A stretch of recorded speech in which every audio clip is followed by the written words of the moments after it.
ভয়াবহ ভূমিকম্পে ক্ষতিগ্রস্ত মিয়ানমারে জরুরি ত্রাণ ও চিকিৎসা সামগ্রী পাঠাবে বাংলাদেশ নৌবাহিনী।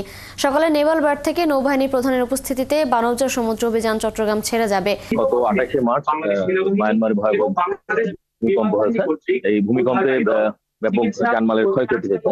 তো সেই ক্ষয়ক্ষতি বাংলাদেশ সরকার প্রতিবেশী রাষ্ট্রের পাশে দাঁড়ানোর সিদ্ধান্ত নিয়েছে। তো তারই অংশ হিসেবে বাংলাদেশ নৌবাহিনী আজকে 120 টন ত্রাণ সামগ্রী নিয়ে মায়ানমার উদ্দেশ্যে তাদের বানৌজা সমুদ্র অভিযান তাদের জাহাজ ছেড়ে যাবে এবং এটি সকাল 10টা নাগাদ ছাড়বে বলে তারা বলছেন।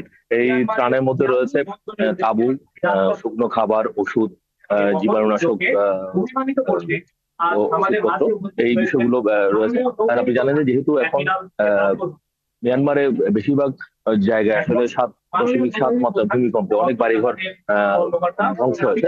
ফলে জাতিসংঘের পক্ষ থেকে আসলে বলা হচ্ছিল যে ওই সময় তাদের বাসস্থানের যে সংকট, সেই বাসস্থানের সংকটের কারণে প্রচুর পরিমাণ তাঁবুর দরকার। তো তার কারণে আসলে এই 120 টনের মধ্যে প্রায় 90 টনেই তাঁবু রয়েছে এবং তার সাথে রয়েছে পোশাক এবং ওষুধপত্র, খাদ্য সামগ্রী এগুলো রয়েছে।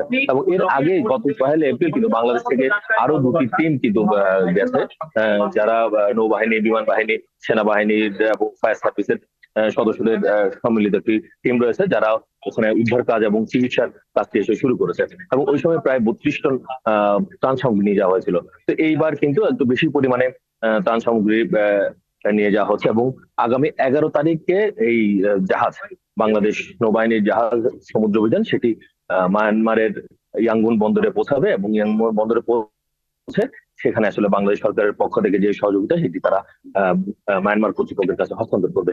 বাংলাদেশ সরকার সবসময় মনে করে যে তার আশেপাশে যে প্রতিবেশীরা আছে এবং তাদের যে দুঃসময়, এই দুঃসময়ে কিন্তু বাংলাদেশ সবসময় মানবিক সহায়তা নিয়ে আছে, তাদের পাশে দাঁড়ানোর চেষ্টা করেছে। এবং আজকে যে নৌবাহিনীর জাহাজটি যাচ্ছে এবং বাংলাদেশ সরকারের নাম দিয়েছে মানবতার জাহাজ, সেই মানবতার জাহাজে করে আসলে প্রতিবেশী দেশের যে দুর্যোগকালীন যে সময়, সেই দুর্যোগকালীন সময় বাংলাদেশ সরকার তাদের পাশে দাঁড়ানোর চেষ্টা করছে। এবং আগামীতেও আসলে এরকম করে বাংলাদেশের প্রতিবেশী কোনো দেশ যদি এরকম দুর্যোগের মধ্যে পড়ে, বাংলাদেশ সরকার সবসময় তাদের সাহায্যের হাত বাড়াবে। এবং এর আগেও কিন্তু আমরা দেখেছি যে শ্রীলঙ্কা, মালদ্বীপ, ফিলিপাইন সহ বিভিন্ন দেশে যখন আসলে এরকম ঘূর্ণিঝড় বা মানব বিপর্যয় ঘটছে, তখনই আসলে বাংলাদেশ সরকার সবসময় তাদের পাশে দাঁড়িয়ে আছে।